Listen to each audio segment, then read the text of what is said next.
they've tried everything they can, and it's like Sheldon Keefe's one thing he does every time, year after year after year. Let's change the lines. Let's change the lines. I know you're not a big fan of it. No, I'm not. It's I mean, you think Holmberg is going to stay on the first line on this No. roster? He's not. I know he scored and fine, but like, is that the answer? Like, let's be honest here. I do like Marner, Domi, Bert. It looks good. I've for some reason I've always thought Bertuzzi and Domi could complement each other well with someone real solid with them, and Marner's that guy. You could have an effective lineup there. But like, yeah, Nyes has taken a step back. He's kind of hit that little. It feels like a sophomore slump, but he is a rookie, Yeah.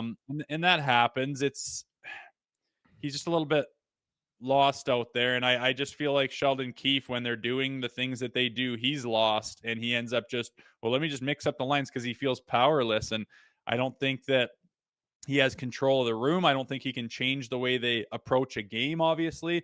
I don't know if he's tried. He doesn't seem to try. Like, he'll throw a little bit of shade in an interview, and that's about all I've seen. Like, he doesn't seem to really hammer down on these guys. And I know that maybe he's done it in the past and they just shut it down, which just speaks horribly to the character of the team. But it's the line blending is just, I roll my eyes. I remember being on a team and being on the bench when they mix up the lines. Okay, we're doing this.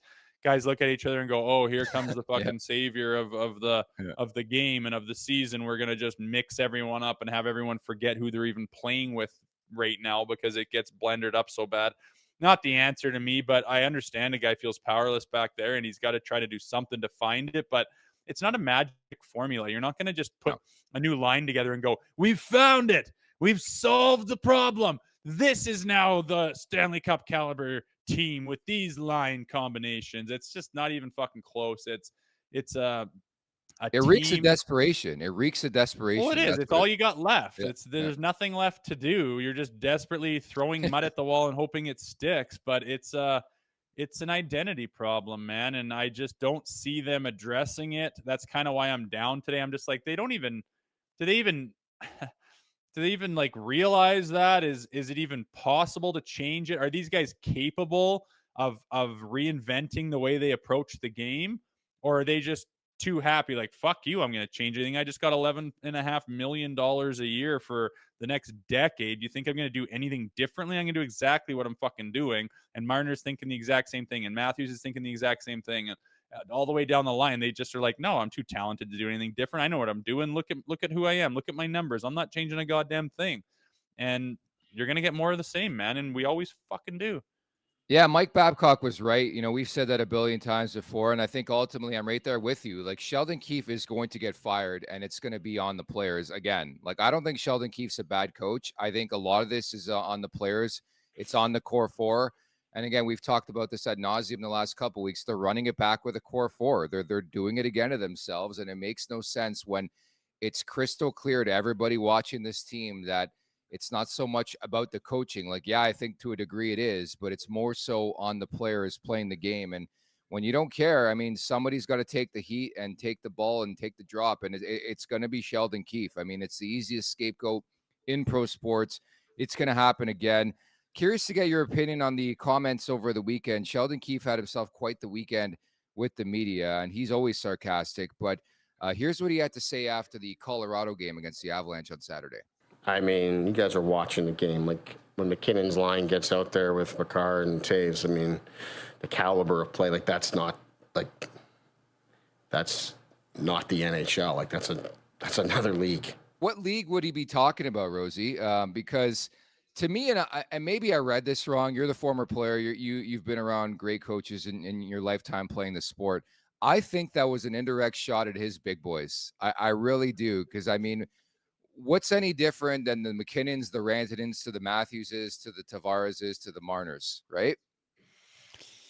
Well, they're proven winners, but Yeah. yeah, I could see that being a little bit of shade getting thrown their way. And just to say, how disgusting that group is. They're phenomenal. They've won Stanley Cups. I mean, look at Cale Makar. He's one of the greatest defensemen to ever play the game, and he's like a baby. It's wild. I agree, Yeah.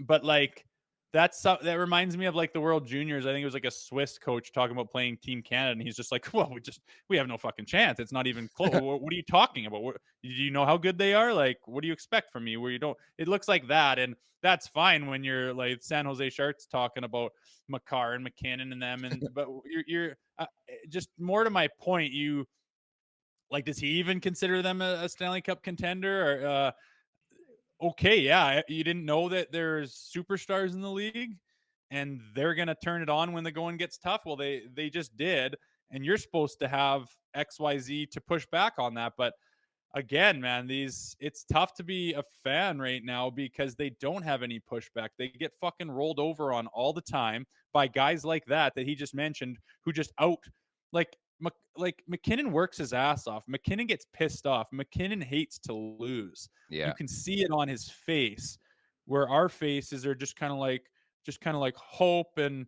we'll see, and oh shucks, oh dang it, not again. Like, it's just not a killer instinct. It's not a mentality that's going to make you deep. And I do not a core running it back with the core four. I think we need to unload one of them and bring in some other pieces that are valuable. And you're going to get value back because these guys are so good and their numbers are so good. And other teams could certainly use them and they could go and have success with them. But together with all of them there, the same mentality, it's just not a recipe for winning, man. It's not. It's a recipe for leaning back and hoping and winning a bunch of games and making some nice numbers because you're very talented. But when the going gets tough, they shut it down. And I don't know if Keefe was taking a shot at them or not, but it doesn't matter if he was or not. If they hear that, they're going to go, well, what about me? Well, what do you mean? You just had your chance to say, look at me, look who I am, and you didn't fucking do it. And you don't do it, and you haven't done it. So what do you want us to say? Make sure to check out more of our content right here on the Leafs Nation YouTube page. We got long form interviews, we got clips, we got epic rants by Jay Rosehill. We simply have it all. And don't forget, you can find out much more at theleafsnation.com. Thanks so much for watching.